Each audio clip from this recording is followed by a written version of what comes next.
His grace abounds in every strife. Deny thyself, with him confide. In his presence let love reside. Welcome. My beautiful people. I see y'all. I can't see y'all, but I can see y'all. I can feel you. Yeah. Y'all back. Well, I'm Jordan. I got my.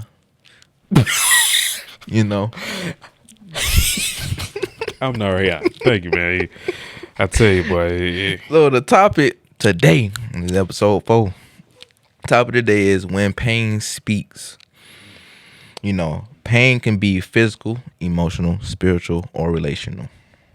And there's other meanings to pain, loneliness, things of that nature.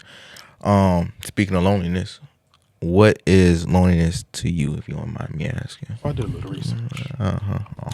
And to be alone, it refers to a physical state of being by yourself with no one else around. Okay. I know a lot of us in our personal lives, we say, "Oh, I'm lonely. I feel alone. I don't have anybody else." And you can have people can say, "Oh, well, you got me," but for whatever reason, whatever they have isn't fulfilling enough for us to just be satisfied by it. All right. So it's almost like we're searching for something that we can never find through people. People, we can find it through God, Right. and it may not look how we want it to look, but we can find the answer to that void through God, But being alone is a condition, and one of the most greatest stories to me is the story of Job. And that's my favorite He was definitely left alone. Yeah, that book, if not any other book in the Bible, that book alone will show you how to really trust God. Yeah. And how to be patient and wait on his time. Yeah. It shows you how to be still, and understand that what he has planned for us is better than what we had planned for ourselves. True. So, True. I ain't mean to cut you off. So you good. So Job, as I was reading it in the Bible, one of the like the headliners was "A good man suffers." So just a backstory on Job. Satan went to God asking God, basically telling God, I guarantee you can't find anyone Right. who I can torment and they will still trust you. God said, okay, try my servant Job. So God allowed Satan to torment Job. He took everything from this man. Right. I mean, his own Everything. wife told him he should curse God.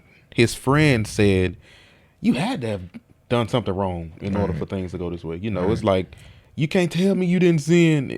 They're literally telling him he did something wrong. Job can't figure out what it is. And Job got down to a point, and it specifically in Job 10, so you get your Bibles, notebooks, and everything in order. In Job 10, in my opinion, the entire chapter is basically Job venting to God, and it's very relatable, and especially with the language he's using. So in Job 10, starting at verse 1, reading from the New Century Version, it says, I hate my life, so I will complain without holding back. I will speak because I am so unhappy. I will say to God, do not hold me guilty, but tell me what you have against me. Does it make you happy to trouble me? Don't you care about me, the work of your hands? Are you happy with the plans of evil people? Do you have human eyes that see as we see? Are your days like the days of humans, and your years like our years? You look for the evil I have done and search for my sin. You know I'm not guilty. But no one can save me from your power. Your hand shaped and made me. Do you now turn around and destroy me? Remember that you molded me like a piece of clay. Will you now turn me back into dust? You formed me inside my mother like cheese formed from milk. You dressed me with skin and flesh. You sewed me together with bones and muscles. You gave me life and showed me kindness, and in your care watched over my life. But in your heart you hid other plans. I know this was in your mind. If I sinned, you would watch me and would not let my sin go unpunished. How terrible it would be for me if I am guilty. Even if I am right, I cannot lift my head. I am full of shame and experience only pain. If I hold up my head, you hunt me like a lion. And again, show your terrible power against me. You bring new witnesses against me and increase your anger against me. Your armies come against me. So why did you allow me to be born? I wish I had died before anyone saw me. I wish I never lived, but had been carried straight from birth to the grave. The few days of my life are almost over. Leave me alone so I can have a moment of joy. Soon I will leave. I will not return from the land of darkness and gloom, the land of darkest night, from the land of gloom and confusion, where the light is darkness. One thing I liked about that one is he was vulnerable. He was actually talking to God. Yeah.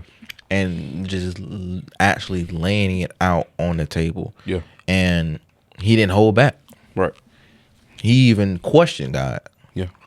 You know, why am I here? You know, it at times it's okay to ask those type of questions. You know, he was at the point of no return.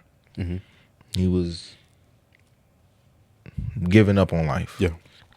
You know, like you said earlier, his wife told him to curse God and die. You know, you're not Your own wife? your own wife, someone you spend your life with, just tell you Curse your God life and die. ain't pretty much worth nothing no more. So might as well curse God and die. So right? curse God and Yeah. die. Yep. You Yeah. know, it's I don't know. I couldn't personally be in that situation because I don't know how I would respond. You know, that's tough. But just imagine, I want everyone to just imagine what kind of pain Job was feeling when he wrote Job 10. And then picture yourself, you know, verse 1 started off strong. I hate my life. Yeah. A lot of us, that is us right now. Yeah. I hate my life. I hate everything about it. And then the further we went down, in verses 18 and 19, God, why did you allow me to be born? I wish I would have never been born. I wish when I came out of my mother's womb, I went straight to the grave. Why did you allow me to be here? To experience all this pain, to torment me? And then if you go up, it says, I know I didn't do anything wrong. Right. But you still torment me, you know? And that's how a lot of us feel. We feel like we know we're good people. So why would God allow these things to happen? Why would God torment us? You know, why would God allow Satan to have this much power over us? You know, and I'm pretty sure Job was going through a lot of different emotions. Depression, anxiety, sadness. I mean, you name it. He was going through the motions. Yeah. I mean, he was going through sickness. He lost his family, death. I mean, He was a rich man. They don't. everything he had was taken from him Right. He was. in the twinkling of an eye. Yeah. One of the wealthiest peoples in the book. Yeah. Yeah. And the goal that Satan had was he wanted to prove to God that if you took everything away from one person, I guarantee you they will stop serving you. So now my question is, if God took everything from you, would you be able to say, I'll still serve you? Would you be able to withstand your position in God and know who you are and move forward? And when I say everything, I don't mean just money. Right. Right. I mean, everything could be your relationships, your career. God might tell you, you've been on that job for 20 years. He told you to leave it. Go start that business. But God, I don't got the money. I didn't ask you to worry about the money. I'm not telling you this for no reason. I just told you, go start the go business. start it. I'll help you. Right. But you're not getting the joy that I have for you here. Right. You know, leave that relationship. That might be the biggest one. Oh my gosh, I can't do it. Da, da, da, da. You can do it. You know, but we have to understand the difference when God is speaking and when pain is speaking. Yeah. And in this chapter, pain is speaking heavily. Job does not hate his life. Right. He values it. Right. But in this moment, his emotion said, I hate it. I can't get past this because I didn't deserve what I'm going through. Right. And that's a lot of us. We say, I don't deserve this. God, why would you even allow me to go through this much hurt? Right. You know, right. after I've been so good to these people, after I've sacrificed this for my family or whatever, why would you allow me to get to a point where it's almost as if you're not listening to me? Right. And you're allowing the enemy to take everything I have away from me. Right. You know, and that reminds me of the story when Jesus and his disciples were sailing across the Sea of Galilee. And as they were sailing, you know, Jesus went to sleep. I actually preached on this. I love this. I was there. Oh yeah, you were. But as Jesus was asleep, there was a storm that came. Yeah. Yeah. And immediately the disciples started going crazy. Yeah. You know, trying to control and all of this and all of that. The water started coming into the boat and all of this. And Jesus was still asleep. The waves were rough, lightning, thunder. I mean, all of that. I know anybody else would have woke up. Yeah. So the main question is, we look at that story and say, well, Jesus was asleep then. So is Jesus asleep in my life? Or is it that he's just quiet? Right. Right. Because you will have a lot of seasons where God will test you by just being silent. Right. No movement. Right. Nothing. Right. Literally, you. Right. You're operating out of faith. Right. You're operating out of trust. You're operating out of the relationship that you have. If you really know God, God is going to be quiet and sit back and see how much you really trust in him and test you. And that's the only way he can do that is by being quiet. Yeah. You know, and that's some of us. That's how we feel. We feel like God is asleep. He's not active. Yeah. He's not hearing me. And then we say, well, God, how can you let all of this hell hit my life? And then call yourself a mighty God. Call yourself the God of gods. Right. You know, we get down to that point where we're like, God, you can't be. Right. And that's the scary part. You know, a lot of people, they just, you know, they give up, you know, without trying God. Yeah. You know, they don't give God a chance. Yeah. You know, they just give up on life and they just say, well, he's not real. So, and then they keep believing the lies that the devil is telling them through other people. Yeah. You know, he ain't real. You know, you never seen him. Yeah. So how do you know he's real? That part. You know, you never heard his voice. So how do you know he's real? Yeah. You know, we had a friend that he always asked us, how do you know if you heard from God?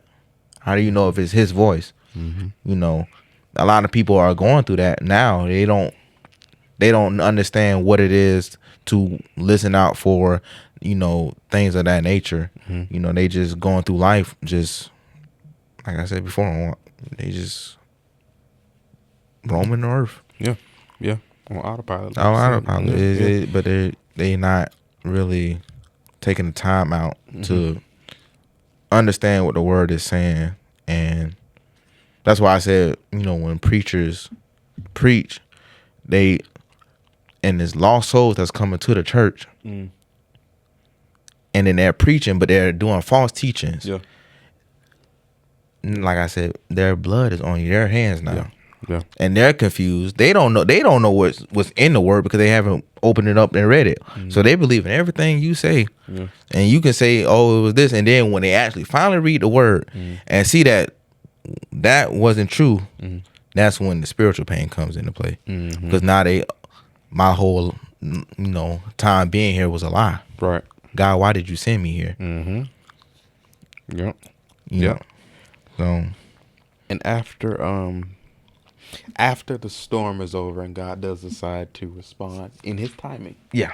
You know, in this moment, in this story specifically, Jesus wakes up and basically they say, how can you sleep in this? Right. Calm the storm down. Help me. Mm-hmm. And Jesus replied, "O ye of little faith, where is your faith? Right. How can you call yourself a disciple who follows me and not believe that even when the storm gets rough, even when the waves get to rocking the boat a little bit, even when the water actually gets inside the boat and you start to feel uncomfortable, Right. and it doesn't feel good, Right. you're still in my hands." Right. Because no matter what, Jesus still was on that boat. Yeah. I don't care how sleepy he was still on that boat. Right. And God immediately spoke to the storm. He said, "Peace, be still." Mm-hmm. And the storm calmed down. Mm-hmm. We have to get to the point with our relationship with God that our faith is so strong that we cannot let anything deter us. We cannot let anything take that faith away from us. And that's including relationships, not just romantic relationships, but friendships. Yeah, platonic. Yeah. It's that plays a big part in physical and mental pain, because that goes back to slavery. Mentally, you're a slave to that person that is manipulating you and holding you hostage and keeping you away from the person God really has for you. So now you don't know how to maneuver, you don't know how to move without that person, because they know they got you on a string and they controlling your life, and you're not allowing God to enter your life and control it for you. If that makes sense. Yeah. So and after the good thing I like about God is he's a restorer. Is that a word? we gonna make it a word. I think so. We gonna make it a It word. should be. He's a restorer. We'll check the dictionary. Restorer. We'll check Webster. Yeah. He's a restorer. Yeah. Yeah. A No, rebuilder. Yeah. Rebuilder. Okay. A remodeler. Yeah. It's But no, word. God is restoration. Yeah. And not only, did he restore what Job had, he gave him double. Yeah. For everything he went through. Yeah. Because even after, Job went to God and said all of this, I hate my life, he goes to say, even though you slay me, I will trust you. Yeah. Basically, even though I am going through this, God, my trust is still in you. Yeah. Because I know who is in complete control. Yeah. I know that you are sitting in the driver's seat and that I'm in good hands. Yeah. Because I will make it to my destination. Yeah. A lot of us get caught up in the journey that we hinder ourselves and stop in the middle because we can't really see our way out. But then again, it's really not for us to see. Right. We have to trust and believe. Right. So God eventually spoke to Job out of the whirlwind and offered perspective and restored him after his trial ended. The devil wants each and every last one of us to fail. Yep. And if you really have to think about it, the devil is only attacking us because he sees us as a threat. That's why we attack so heavy. He doesn't attack anything he feels no need to. Right. Because it's not a threat. Right. But if he has been attacking your life, if he has been attacking your marriage, your relationship, your family, understand he sees you as a threat. Right. He sees you as some kind of opposition, and his job as the one who seeks to kill, steal, and destroy is to do all of those things to us. Right. But he does not have the final say so. Right. And when we allow pain to speak for us, when we allow those emotions to settle in, we have to be very careful what we say. We have to be very mindful of what we do, because we cannot act out of emotion all the time. Right. Right. Job could have went and just committed suicide and said, hey, I'm done. He could have, which is one of the heavy sins. Literally. Like that's he could have went and did a lot worse. Right. Than just, I hate my life. Right. That man lost his kids. I mean, And he just is. But again, he got back what he got, but double. Yeah, and let's not even stop there. Let's talk about Jesus before he was taken to be crucified. In Matthew 26 and 39, it says, after walking a little further away from them, Jesus fell to the ground and prayed, "My Father, if it is possible, do not give me this cup of suffering, but do what you want, not what I want." A lot of times we got to move ourselves out of the way and just allow God to work. And not only that, but Jesus Right. himself Right. prayed to God, Right. "Take this cup of suffering away from me, Right. but let your will be done." Right. If he can get on Let his knees your and will pray, be done. Exactly. who? What's the excuse? Right. We need to take it to God. It's okay to tell God it hurts. Yeah.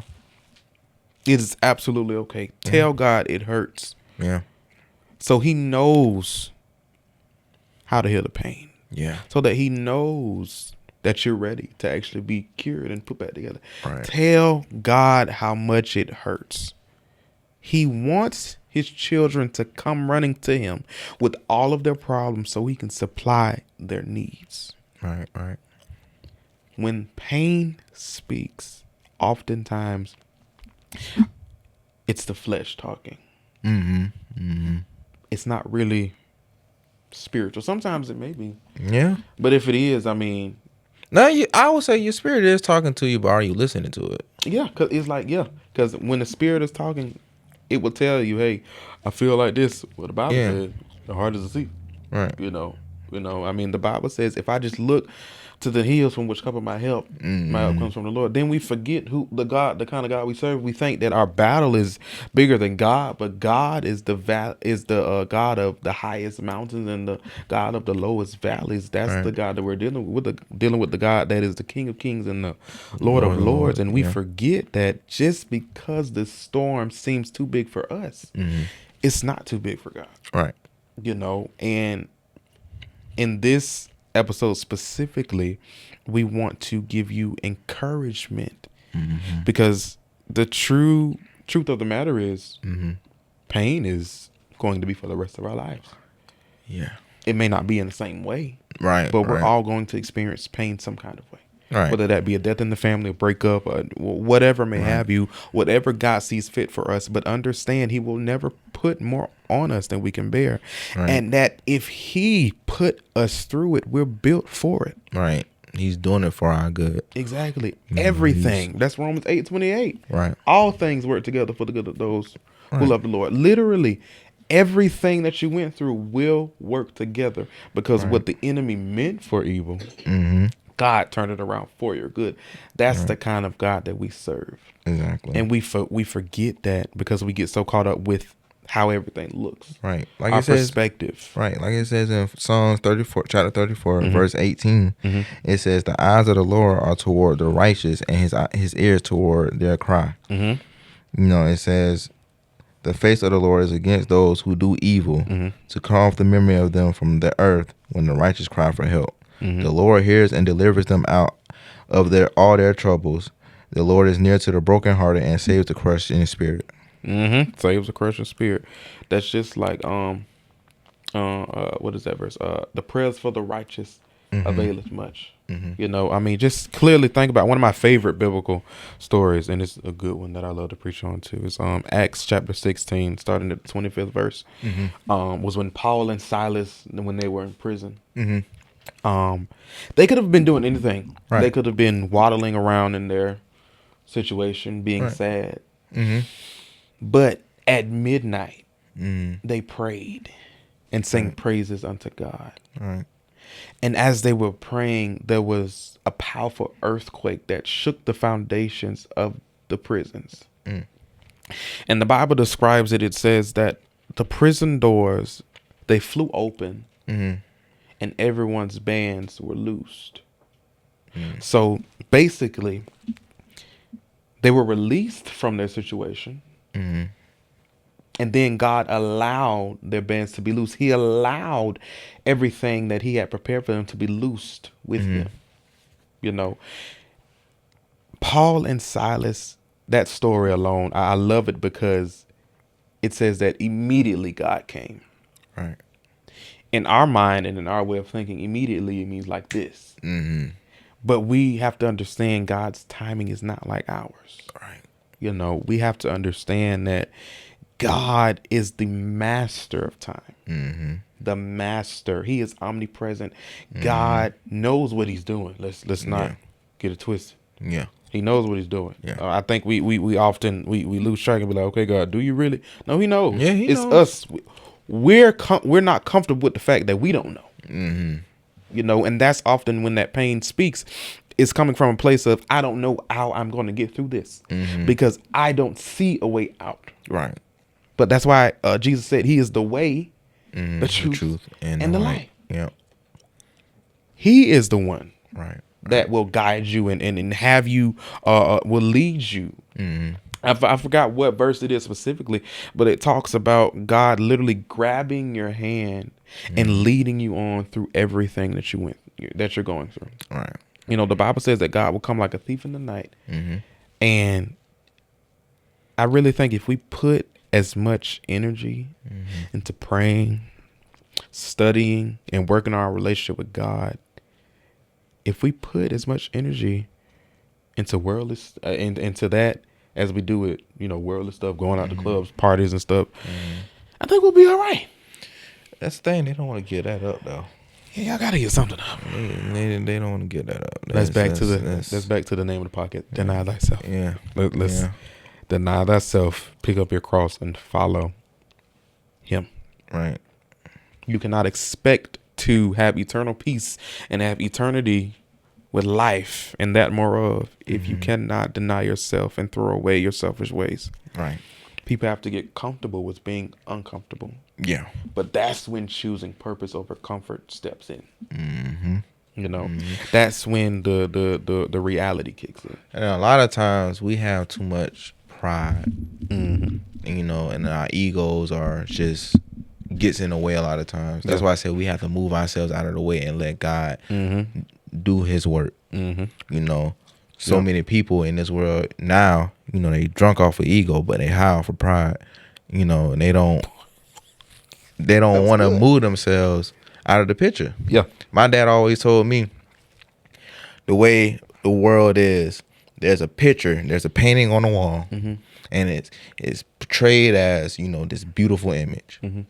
But if you take that picture off the wall and you see the real picture, it's pain, torment, you know, sadness, loneliness. And that's the picture the world tries to hide from us. So they make you believe that things are all okay. It's fine to go to the club. It's fine to, you know, not go to church, not worship God. It's fine to have sex with this and that, and it's do fine. whatever else. Right, smoke weed. It's to the point where they almost try to legalize smoking weed. That's the ways of the world. Right. So, you know. But again, it's gotta move ourselves out of the picture. Yeah. I think once we accept the fact that, I don't know who told y'all the journey gonna be easy. No. I don't care if it was your mom, grandma, auntie. They lied. The Bible even tell you it ain't easy. Yes. So, you know, I mean, and how do you expect it to be easy when Jesus himself, as he was carrying the cross to be crucified, people cursed at him, spit on him, spit on him. See, that's I mean, ridiculed him, said that he wasn't who he said he was. that was before toothpaste was in there, right? So I know it stunk. Oh my gosh, man! Wait a minute.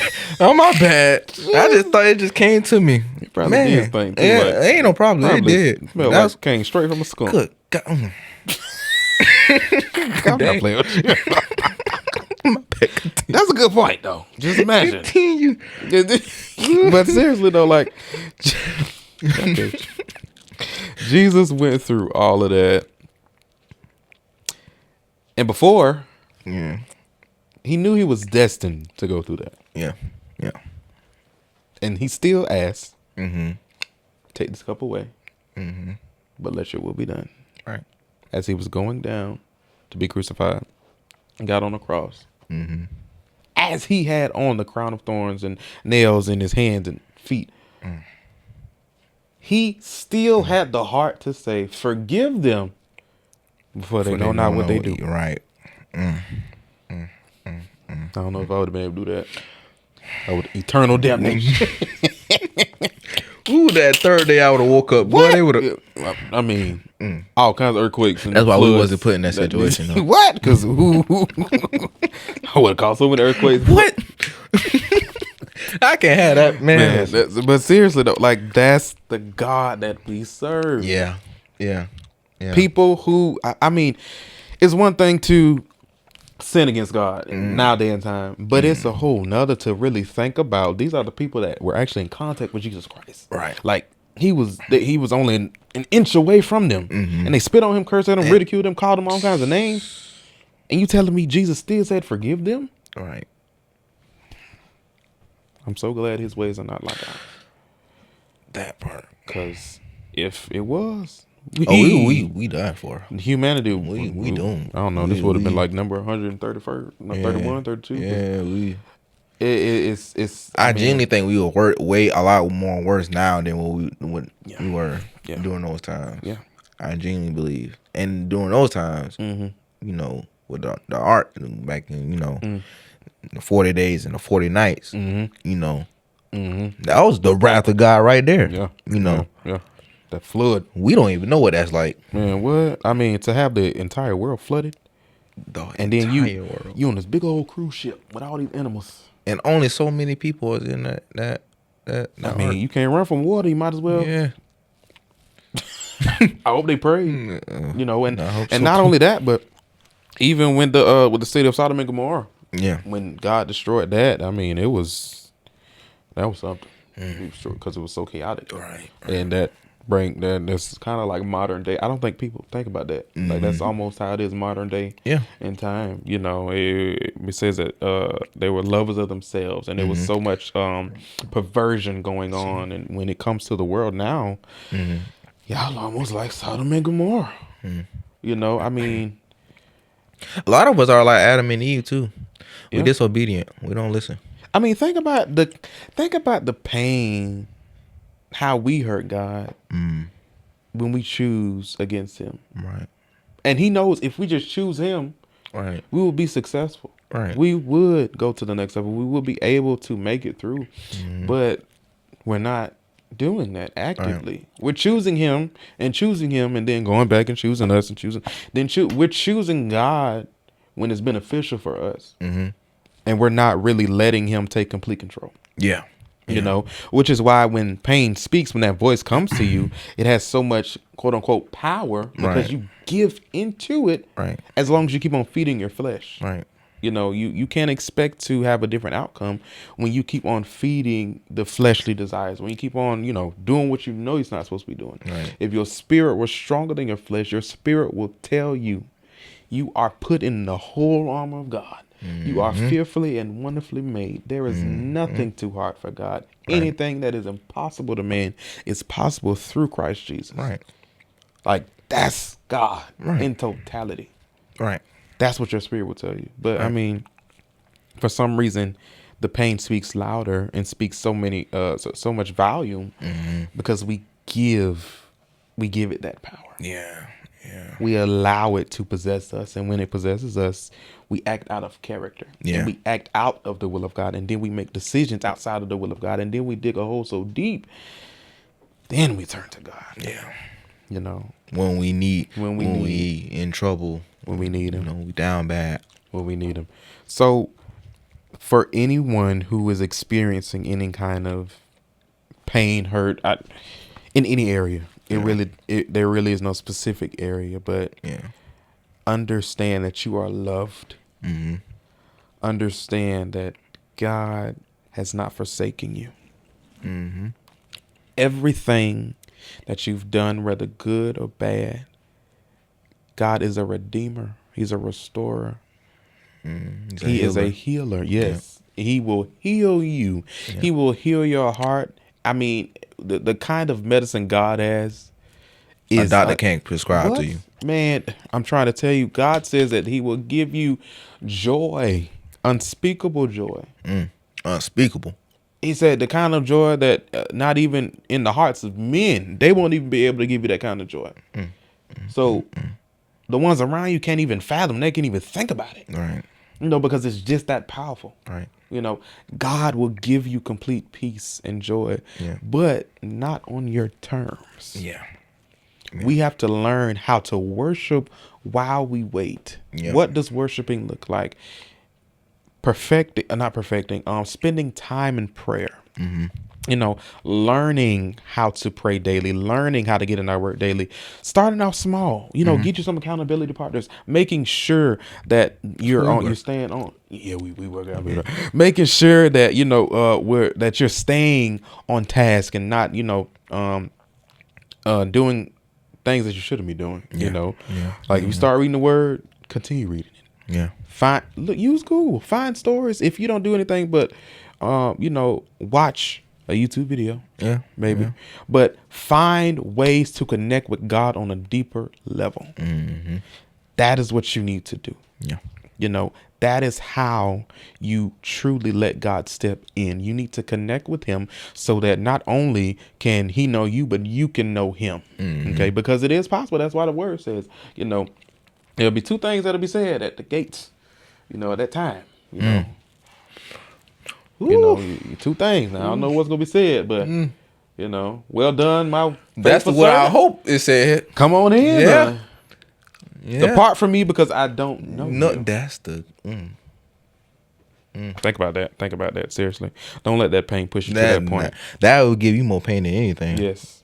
Because that's never ending pain. In the lake of fire, burning for eternity. Yeah. That is what the rest of your life will be like. Right. Versus having peace that surpasses everything. Versus having a reunited family. Again, seeing your loved ones again. Seeing the grandmas, the grandpas, the uncles. Seeing all the people who you loved.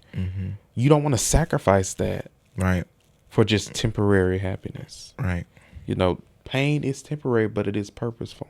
And it will not always feel good. No. So understand who you are, whose you are, and understand your purpose is greater than what you can even imagine. That's why the word says, greater is he that is in me. Sound like them old people. You said whose you are. Whose you are. With the S. Whose. Whose you are. Yeah. No, whose you are. But seriously, greater is he that is in me than he that is of the world. Yeah. You have authority, woman of God. You have authority, man of God. Yeah. Use it. Use prayer as your weapon. Prayer is your best friend. Prayer will get you through more than texting your homegirl, your homeboy going out. Prayer will get you through. And fast and pray. That's how the word says these things come through fasting and praying. Fast and pray. Spend time with God. Turn away from social media. Turn away from going out partying. Turn away from club and smoking. Turn away from those things and turn and seek the face of God so that he may reveal himself to you in the fullness. Yep. You know. But we thank y'all again. Yeah. Pain has spoken. So we speak to it and we tell it to flee in Jesus' name. But if this episode has helped you in any way, please share across all platforms. Like, subscribe. Like, comment, subscribe. Leave a comment below. Touch that.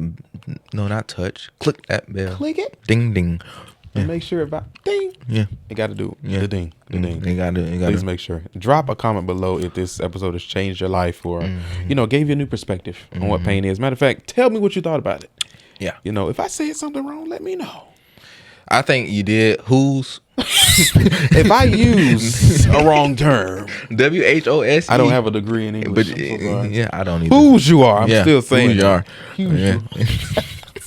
But no, guys, thank you so much for listening. If you are listening to us, thank you so much for viewing. If you are watching us, and thank you just for spending this time to listen to this conversation. And we pray and we hope that something was said to you to change your life. And we hope to see you again. Right. And remember, the links are in the description. So feel free to, follow us and reach out to us. Reach out to us. DM us. Right. Text us. Email us. Something. Right. No phone calls. No. I'm just playing. But no, guys, thank you. Until next time. Not thyself, follow him, walking the path like not them. Trust in his love, let go of sin. Deny thyself, let new life begin.